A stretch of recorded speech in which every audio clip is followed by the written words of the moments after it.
Hi, I'm Stephen Massley, and welcome to Mariposa, my sailboat. And right today we're in Gijón, Spain. Actually, the locals call it Gijón. And it's a beautiful city. It's been here for 13th, 14th century when they had some major fighting going on. And now it's this gorgeous place.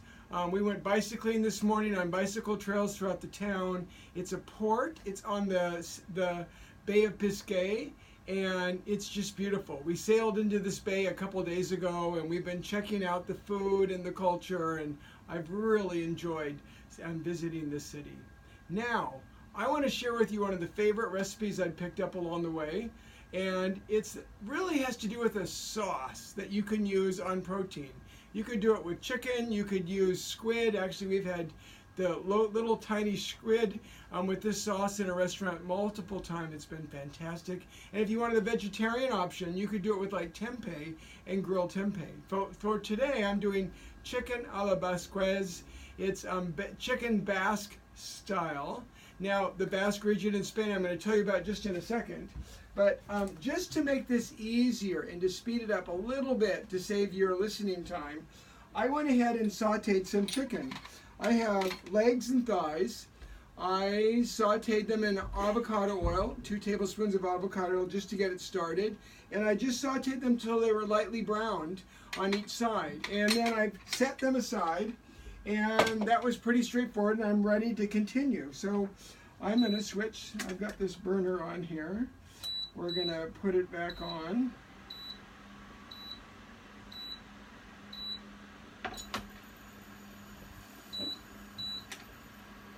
So I've used this same pan. I'm going to just make it simple. The same pan I sauteed the chicken in avocado oil. I'm going to add some onion to it with a little salt. Now they have a special spice here they like to use, piment d'Espelette. It's a pepper, something like paprika, that they grow up in the Pyrenees Mountains here. It's got a little kick, a little spice to it.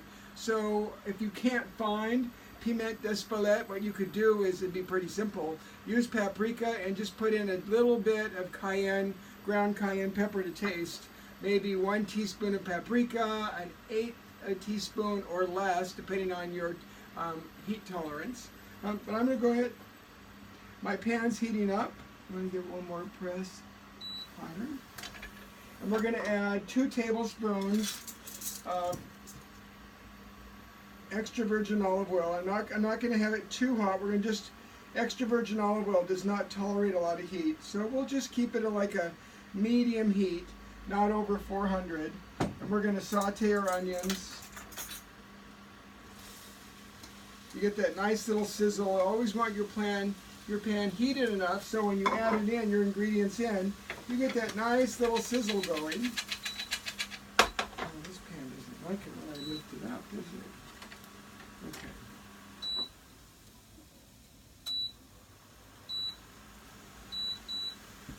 Alright, so little onion. So onions are really popular in this area. This dish comes with bell pepper. I'm going to use a red bell pepper I've chopped up and a green bell pepper. We have, once those, I'm going to add my spice here in just a second. A little sea salt and usually thyme or fine herbs. One of those combinations would be great. So, a teaspoon of this piment d'Espelette or paprika, if that's what you've got. You can make it a little spicier if you want. You could even add extra cayenne pepper if you like that kind of thing. Half teaspoon of thyme or some fine herbs. Half teaspoon of sea salt. We'll just stir that up. Now the Basque region in Spain, that's northern Spain, they've been somewhat autonomous for some time. In Spain, there's a Spanish Spain where they speak Spanish. There's also a part of Spain, Catalan, near Barcelona, where they speak Catalan. And near Bilbao in the north, they have a part of Spain where they speak Basque. really an old language, not similar to any other Romantic languages like Spanish or French, really quite distinct, and they have a very different culture. But what they also have is a reputation for fine cooking, and they have some of the best chefs in Europe are in the Basque region, and they're really popular. And their cooking is awesome. I've been so amazed. And it's not just that they cook well, they have incredible ingredients. I'm pretty jealous, really, being here, that I see that the produce is fresh, it's fantastic, the seafood is fresher than I can remember in years and years, and it's less expensive than I pay in the States. It's actually 30 to 50% less. Now, I've been trying to figure out why is that so much less expensive. I think it's a little spicy. Catch me coughing here on that Espelette pepper. All right, so we got our peppers and our onions going. Oh, oh, that's a nice smell. Just wonderful. But really great cooks in this area that make fantastic food with incredible ingredients. And I think part of the reason their produce costs so much less is largely they do what is local and seasonal. They don't wait for, they're not trying to eat fruit and vegetables out of season. They're using them when they are really at their peak. And people buy them in big quantities. So when they put stuff out, people show up and buy it. Now, we've got to do more of that, I think, in the U.S., of buying local, fresh produce, buy it in abundance. That's going to make the price drop. It's better for the farmers. It's better for us. It's better for the environment. So that's really a great thing we could do more of. And I think that's part of why their prices are so good. All right. I'm going to put in about a half cup of white wine to deglaze this. I'll be able to breathe better too when I don't have that chili cooking there. Okay, that helps a lot. And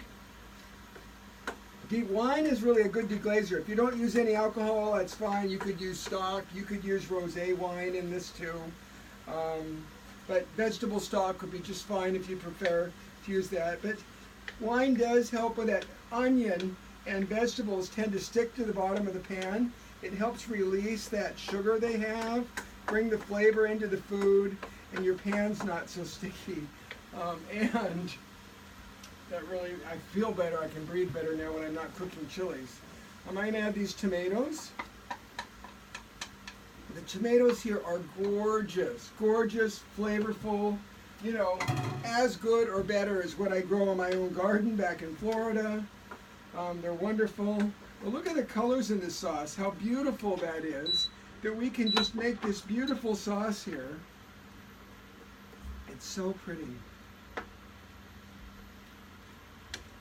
Okay.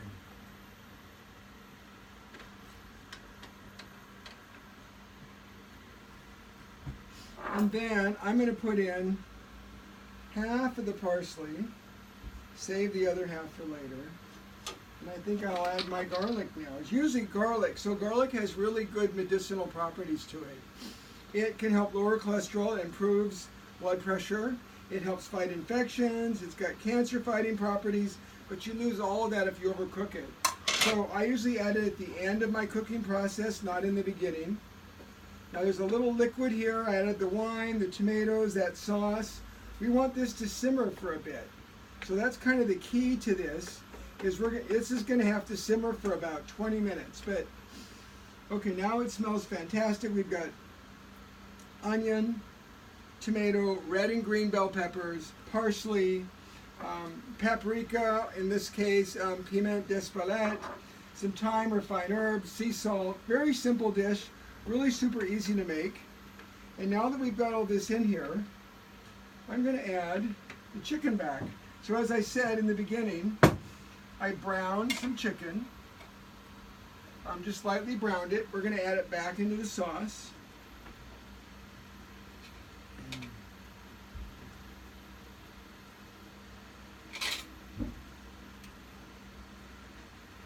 We'll let this simmer for about, probably take 15 to 20 minutes. I want to make sure, one, I want my sauce to reduce down so it's a little less liquidy. And as or more important, the chicken's got to reach at least 170 degrees Fahrenheit, or if you're in Europe or Australia, that'd be 77 degrees Celsius. That we're going to get that proper cooking temperature so that we're all correct and healthy, and it's going to taste fantastic. And as it simmers in the sauce, it's going to get more and more tender. But really, it's a beautiful dish. And look how easy that was to put together, right? You could do this. Hey, if I can do this on a sailboat, you should be able to do it at home in your kitchen. So this is chicken a la Basquaise. You could do squid with it. You could probably do shrimp. And if vegetarian, I think you could do some grilled tofu, or seitan would be great with this as well. I think it's a great dish. I hope you'll try it and you'll enjoy it. And I wish you the best of health. Here's me from northern Spain looking for recipes to share with you that are good for your health, that taste fantastic, and you and your family will love. I'm Stephen Massley, and I wish you the best of health. All right. Bon appetit.